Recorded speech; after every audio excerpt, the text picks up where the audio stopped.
Eficacia del derecho, vigencia y positividad.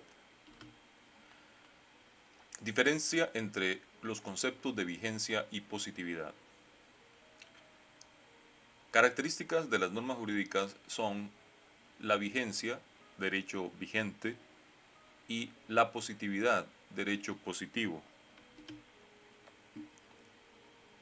Vigencia es la propiedad que tienen las normas jurídicas de presentarse como obligatorias, de señalar imperativos, de determinar deberes indicando a las mujeres y los hombres que deben conducirse en la forma que ellas prescriben.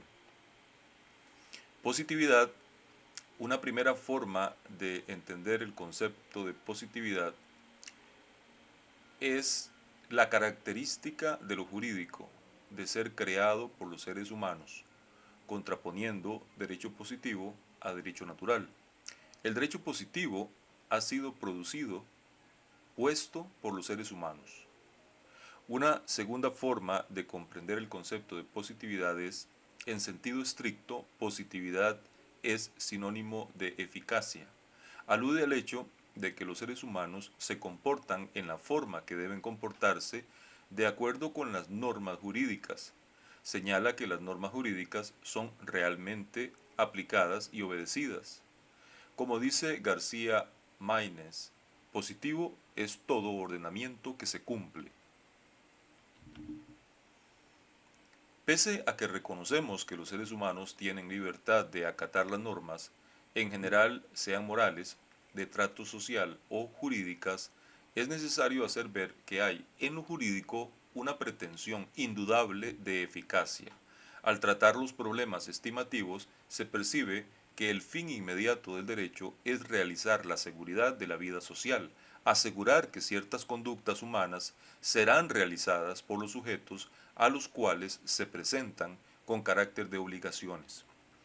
El derecho demanda cumplimiento, aun aceptando que los hombres y mujeres no siempre se comportan en la forma prescrita por la norma. La positividad del derecho no puede ser absoluta. Se da, como dice Kelsen, como una zona intermedia de aplicación. No puede llegar a un límite superior de observancia indefectible ni descender a otro inferior de absoluto incumplimiento. Garantías de cumplimiento. Garantías extrajurídicas, políticas, sociales, morales y la garantía jurídica. Analizaremos las garantías políticas. Estas garantías, las políticas, son las derivadas de un gobierno fuerte, con efectivo control sobre todo el territorio del país. Gobierno fuerte que está, por lo tanto, en mejor posición para exigir que se cumplan sus disposiciones que otro débil o carente de ese control efectivo. En igual plano de garantía política está la eficacia administrativa de que están dotadas las entidades o dependencias del poder público, que hace posible que ellas den trámite y cumplimiento a todas aquellas funciones que el derecho les encomienda. Garantía política la da también la existencia de un régimen de opinión pública que permita a los distintos sectores sociales aportar su criterio a la discusión previa a la creación de disposiciones jurídicas, haciendo más fácil su cumplimiento por medio del soporte que da a esas normas una vez vigentes. Derivan las garantías sociales de las circunstancias o características de la sociedad propias de cada comunidad, que tomadas en debida cuenta por el legislador al momento de promulgar una nueva legislación, hacen más factible su cumplimiento por los ciudadanos. En países donde por lo general los códigos o leyes de mayor importancia siguen modelos extraños de otros países o entes internacionales, se encuentran vigentes una serie de disposiciones que por ignorancia de ese principio, es decir, el considerar la realidad social de la comunidad para crear las leyes, se encuentran alejadas de la realidad propia y particular del pueblo y resultan por ello de difícil cumplimiento. Garantías morales y religiosas. Un alto nivel moral en una comunidad es garantía indudable de que serán observadas fielmente las disposiciones jurídicas que no riñan con la conciencia ética dominante. Por otro lado, un descenso o relajamiento de los vínculos morales habrá de resultar necesariamente en un aumento en el número de delitos y del espíritu de desobediencia a las disposiciones legales. Las normas morales y religiosas están interrelacionadas. Las normas religiosas son mayormente morales, están atribuidas a un Dios que las manda. En principio, las normas religiosas tienen dos componentes, una parte teológica, referido al estudio de Dios, y la otra parte de las normas morales propias de cada religión. La garantía jurídica. Todas las anteriores garantías ocupan un lugar secundario ante las garantías exclusivas del orden jurídico, dentro de las que destaca en lugar prominente la sanción de que están dotadas las normas jurídicas.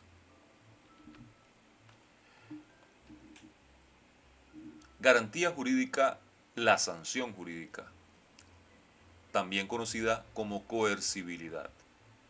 Coercibilidad, su naturaleza, definición y formas características de manifestación.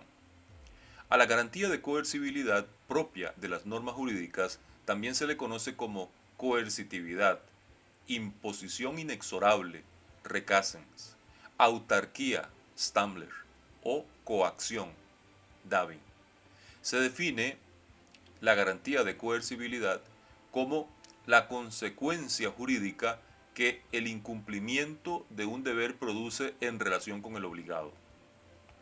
Para la descripción completa de este elemento, Recasens indica: esa dimensión de imposición inexorable consiste en que la norma jurídica, a diferencia de otras normas, entre ellas la moral, no se detiene ante el albedrío del sujeto, dejando a éste que libremente decida, sino que por el contrario trata de anular la decisión adversa, trata de hacer imposible la realización de la rebeldía a la norma.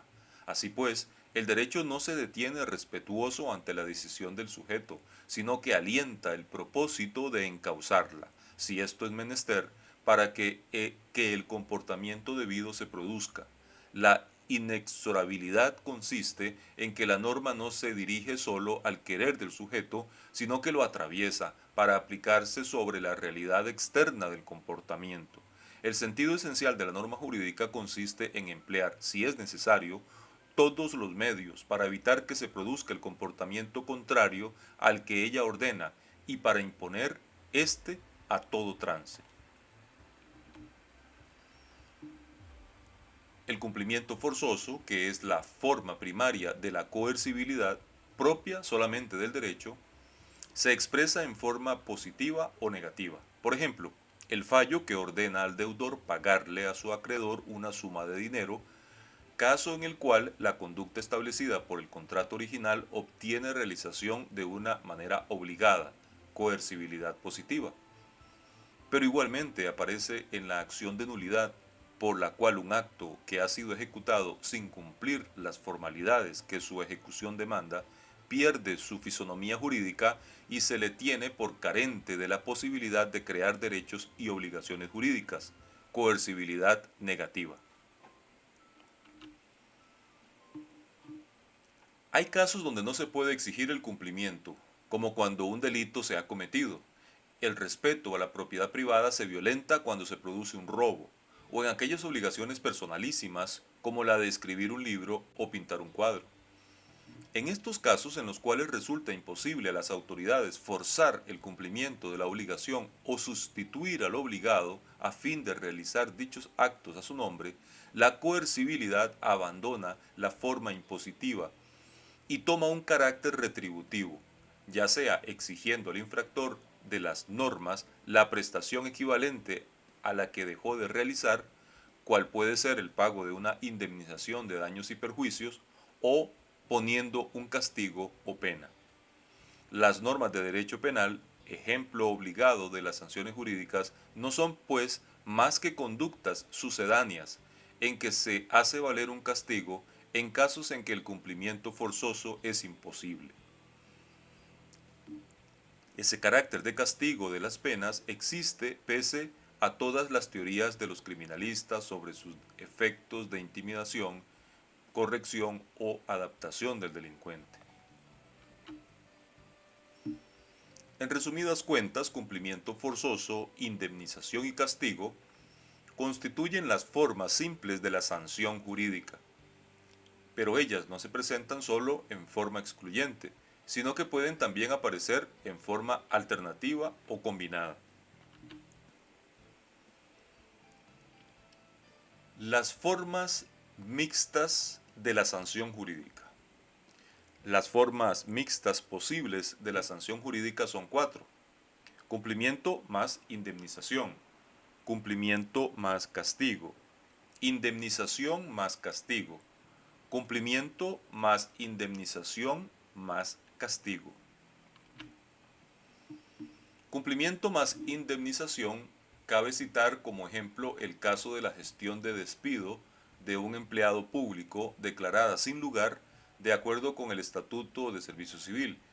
En ese evento, el empleado triunfador en el litigio tiene derecho a la reinstalación, cumplimiento forzoso, y al pago de los salarios caídos, indemnización. Cumplimiento más castigo. Existe con mucha frecuencia en los contratos administrativos, donde se estipula una multa a cubrir en los casos de atraso por el contratista que se ha comprometido a entregar una cosa o realizar una obra dentro de un plazo dado. Producido el retraso, se debe finalizar la obra o entregar la cosa, cumplimiento forzoso, y pagar la multa, castigo. Indemnización más castigo.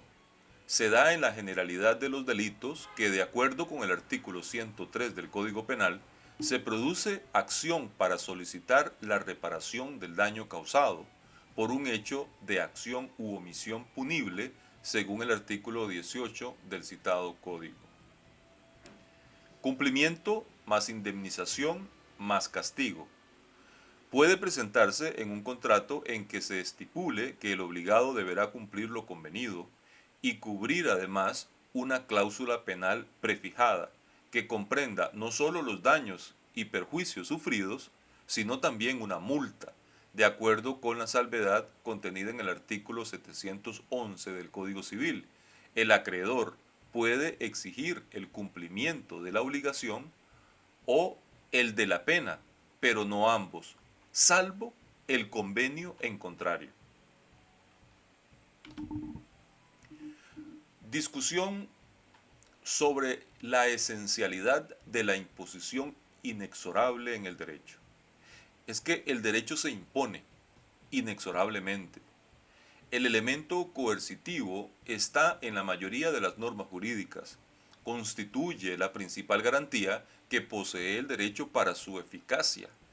Al pender sobre los obligados, obtiene la realización de las conductas prescritas, contribuye a la efectividad de las disposiciones jurídicas. Si bien la mayoría de los seres humanos cumplen las normas jurídicas, hay un cierto número de casos en los cuales es indispensable adoptar medidas coactivas propias del derecho para mantener el orden y la seguridad sociales, solicitar y obtener el cumplimiento forzoso de las obligaciones, imponer penas y fijar indemnizaciones. Coercibilidad y validez. Imposibilidad de una serie infinita de sanciones. León Petraszewski expresó, de acuerdo con la teoría que ve en la coacción la nota esencial del derecho, la regla jurídica X no es sino una regla de una especie particular, que de no ser cumplida espontáneamente supone la existencia de otra regla X1 que señala las medidas coercitivas que deben tomarse contra el infractor, ordenando, por ejemplo, a un determinado sujeto, agente de policía, actuario, etcétera, que ejecute tal o cual acto coactivo. Pero esta regla, X1, no puede a su vez, de acuerdo con tal teoría, ser considerada como regla de derecho, sino en la hipótesis de que exista una tercera, X3, que en el supuesto de que X2 no sea acatada, determina qué medidas habrá de adoptar. Como ejemplo, puede servir la medida que se impone a ciertos agentes que tienen el deber de sancionar a los obligados, en el caso de que se nieguen a ejecutar los actos coactivos que la regla prescribe. La regla X2 debe a su vez hallarse sancionada por una regla X3 y X3 apoyarse en X4 y así sucesivamente.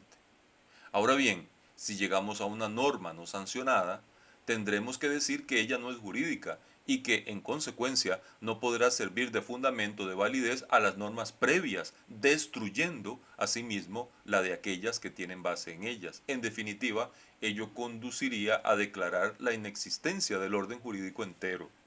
Este enfoque tiene como resultado el apuntar que hay ciertos deberes de los más altos funcionarios del Estado, casi siempre establecidos en la Constitución política, que carecen de una sanción efectiva. Como ejemplo, la obligación de la Asamblea Legislativa de aprobar el presupuesto ordinario de gastos de la República a más tardar el 30 de noviembre de cada año, artículo 78. No cuenta con una sanción para el caso de incumplimiento.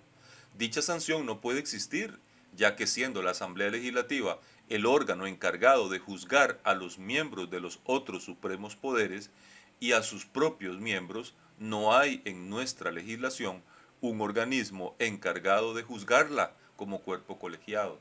Podemos colocar entonces este deber, y hay otros similares, dentro de la categoría de no sancionados por la simple imposibilidad de que el orden jurídico provea de sanción a todas sus normas.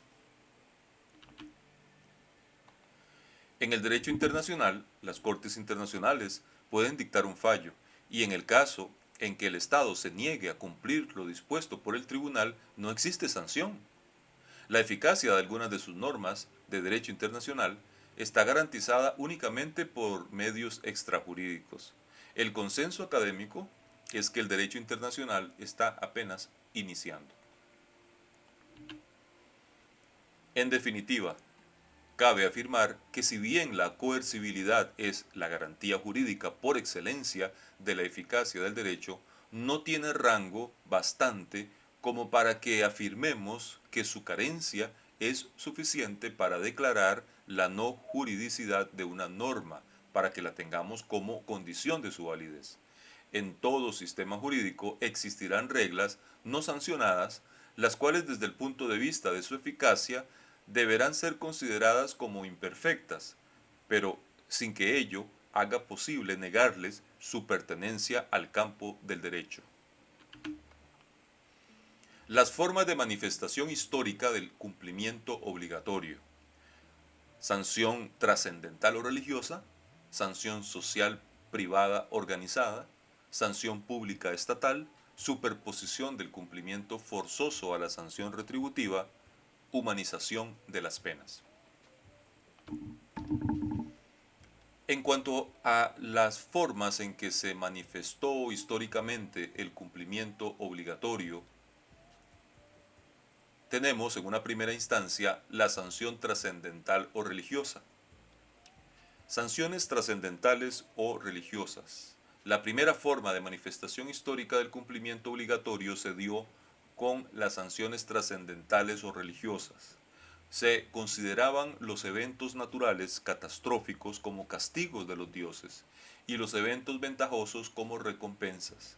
Originalmente el ser humano no conoce más sanciones que las religiosas, es decir, las que emanan de una autoridad sobrenatural.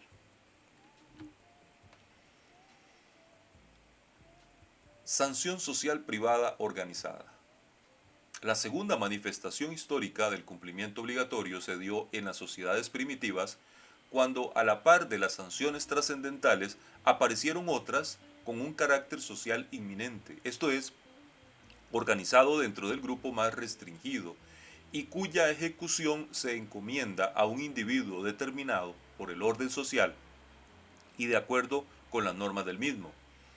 En las relaciones entre los grupos diferentes, la venganza de sangre aparece en época muy remota, como una reacción socialmente organizada contra ofensas que se consideran injustificadas y que son imputables a un miembro de un grupo extraño. El grupo del cual proviene la reacción es una comunidad basada en relaciones de parentesco. Se piensa que la víctima no puede vengarse por sí misma de su asesino si éste pertenece a un grupo extraño. Por eso constriñe a sus parientes a ejecutar la venganza. Sanción pública estatal. En la evolución posterior puede señalarse el paso de la sanción privada, determinada y ejecutada por los particulares en venganza de las ofensas recibidas por ellos personalmente, por su familia o su tribu, a la sanción pública llevada a cabo por los funcionarios del Estado, eliminando así el carácter fundamentalmente subjetivo de la sanción privada para lograr que ésta adquiera la característica de objetividad. Superposición del cumplimiento forzoso a la sanción retributiva. Aparece luego la superposición del cumplimiento forzoso a las sanciones de carácter retributivo. Esas fueron las primeras formas de garantía de cumplimiento de las normas jurídicas. En la antigüedad griega y romana, la falta de pago fue castigada con prisión. En una etapa posterior de desarrollo, se comprendió que el cumplimiento forzoso presentaba mayores posibilidades de eficacia que las sanciones retributivas y se le dio carácter de forma primaria de coercibilidad al cumplimiento forzoso, dejando las otras en un plano secundario. Mayor humanización de las penas. Por último, en ese proceso evolutivo aparece una mayor humanización de las penas por una mejor comprensión de los conceptos sobre la personalidad humana, sus derechos y su dignidad. Aunque la tortura y el castigo corporal han recuperado desgraciadamente su auge en los regímenes totalitarios de nuestro siglo, es indudable que se encuentran casi totalmente erradicados en los pueblos democráticos de Occidente, y es posible imaginar su total desaparición en un futuro no lejano. En la actualidad, la sanción jurídica es pública. La coercibilidad como expresión de la actividad del Estado. En el estado actual del desarrollo de las instituciones humanas, la sanción es pública, esto es llevada a cabo por los personeros del Estado. La sanción privada, históricamente previa, tiene hoy un carácter meramente supletorio, como el que se presenta, por ejemplo, en la legítima defensa, que puede ser explicada como la acción directa del presunto ofendido para impedir un peligro que amenaza su vida o su propiedad, y que se autoriza por la incapacidad momentánea de las autoridades para actuar.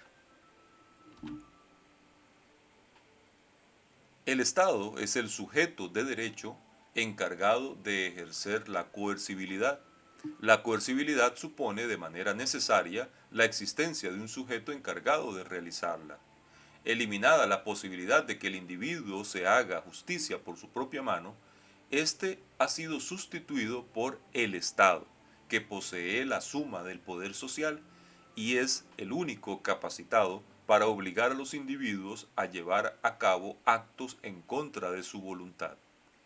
Joaquín Manuel Terán conecta los conceptos de coacción y soberanía, haciendo ver que la soberanía es tanto una potestad de gobierno como una capacidad de imposición del derecho, de realización de los actos de coercibilidad indispensables para dar eficacia al orden jurídico.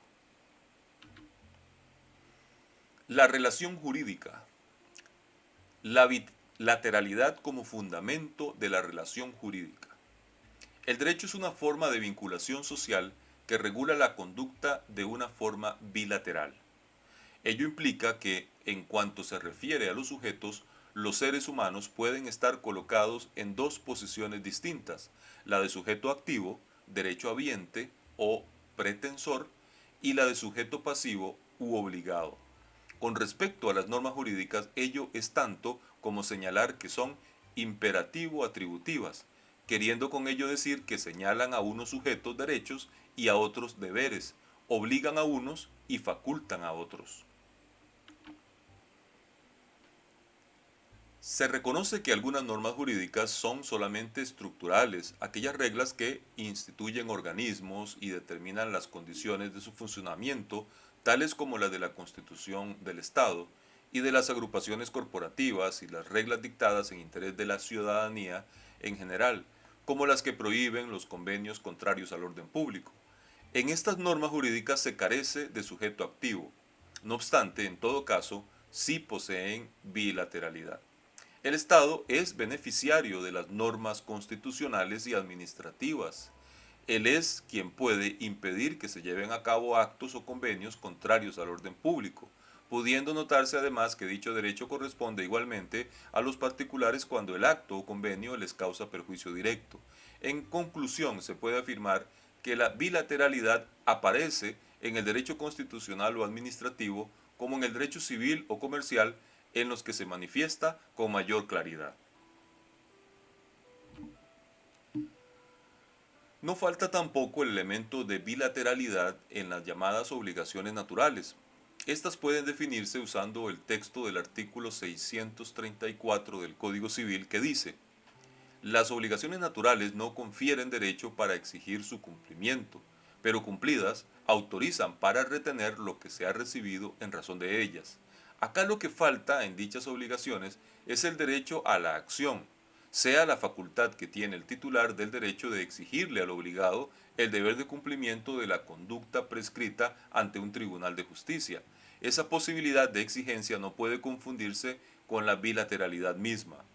García Maínez indica que el atributo de la bilateralidad no conviene a la norma de derecho aisladamente considerada, sino a la regulación jurídica como conexión de dos reglas de conducta que se implican de modo recíproco, la prescripción y la atributiva. Norma jurídica atributiva es la que concede a uno o más sujetos un derecho cuyo ejercicio está garantizado por la imposición a otro o a otros del deber, derivado de la correspondiente norma prescriptiva, de observar la conducta que hace posible el ejercicio y cabal satisfacción de las facultades del pretensor. Norma jurídica prescriptiva es la que impone a una o más personas el deber de observar la conducta requerida para el ejercicio y cabal satisfacción del derecho que la correspondiente atribución concede a otro u otros sujetos. Concepciones básicas de la relación jurídica. Relación jurídica dualista, Savigny. Predominante en el siglo XIX fue la concepción de Federico Carlos de Savigny. Los elementos básicos de la relación jurídica eran la regla de derecho y un hecho que corresponde con esta regla. Por ejemplo, una ley que reconoce un contrato y el contrato mismo. Fritz Schreyer criticó la posición de Savigny al indicar que la realidad social a la que se refiere Savigny puede o no existir, sin que por ello se afecte la existencia de la relación jurídica. El fundamento social de esta carece, por ende, de importancia para su explicación, la cual debe hacerse por los elementos que integran la norma jurídica, es decir, por conceptos inmanentes al derecho. Sin embargo, con este planteamiento, Schreyer confunde relación jurídica y norma. Luis Legaz-Lacambra indica que la relación jurídica es el vínculo entre sujetos de derecho, nacido de un determinado hecho definido por las normas jurídicas como condición de situaciones jurídicas correlativas o acumulativas de facultades y deberes, cuyo objeto son ciertas prestaciones garantizadas por la aplicación de la consecuencia coactiva o sanción. En forma todavía más simple, Carneluti expresa que las relaciones jurídicas no son otra cosa que relaciones, uniones, establecidas por el derecho. Los cuatro elementos de la relación jurídica. 1. La norma o normas jurídicas que la establecen. 2. Las personas o sujetos de derecho a los cuales se refiere y quienes se convierten en titulares de derechos. 3. Los supuestos o hechos condicionantes que deben realizarse para que nazca la relación jurídica. 4. Las consecuencias que se señalan en la norma. Las prestaciones correlativas, derecho subjetivo y deber jurídico que ella produce. La sanción o garantía jurídica de su eficacia. No se menciona el objeto jurídico, todo lo que pueda estar sometido al poder o disposición de la persona como medio para un fin racional. La distinción entre cosas y actos es de gran utilidad para el derecho positivo al servir de base para hacer la distinción entre obligaciones reales y obligaciones personales. La norma jurídica y su esquema lógico. La norma jurídica es un juicio hipotético que señala determinadas consecuencias jurídicas a ciertos sujetos de derecho para el caso de que se realicen sus supuestos. La expresión de la norma jurídica puede reducirse al esquema lógico: si A es, debe ser B; si B no es, debe ser C. En ella A sería el supuesto, es decir, la hipótesis o condición de hecho que se requiere para que el imperativo de la norma adquiera actualidad. B, las consecuencias jurídicas primarias, sean los derechos y deberes estipulados por la norma. Y C, la intervención coercitiva del Estado que se manifiesta en el cumplimiento compulsivo de los deberes o en la imposición de una pena u otra conducta sucedánea. La crítica a lo anterior se da en el sentido de que no es corriente que deberes, derechos y sanción, para garantizar el cumplimiento, se encuentren reunidos. Lo usual es que se den por separado. Por ejemplo, el derecho a la propiedad se consagra en la Constitución política, mientras que la tipificación de las conductas que violentan este derecho y sus consecuencias se encuentran en el Código Penal. La manera más simple de expresar toda norma jurídica es simplemente: si A es, debe ser B.